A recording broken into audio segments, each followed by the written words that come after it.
اعوذ باللہ من الشیطان الرجیم بسم اللہ الرحمن الرحیم من صام رمضان ایمانا و احتسابا غفر له ما تقدم من ذنبه۔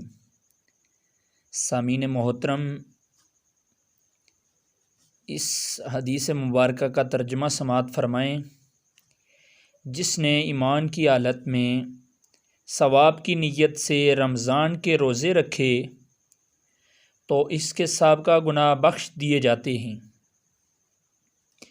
دوسری حدیث مبارکہ ہے،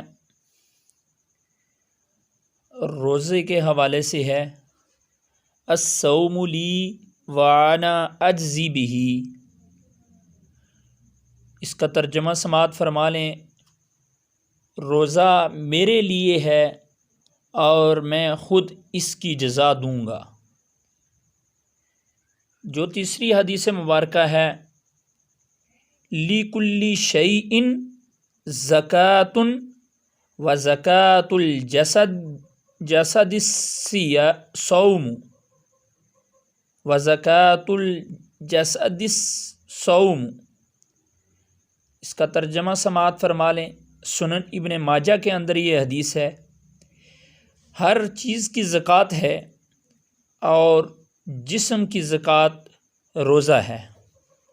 دعا ہے کہ اللہ تبارک و تعالی ہمیں صحیح معنوں میں رمضان المبارک کے روزے رکھنے اور اس میں زیادہ سے زیادہ عبادات قرآن پاک پڑھنے اور نوافل پڑھنے کی توفیق عطا فرمائے، آمین ثم آمین۔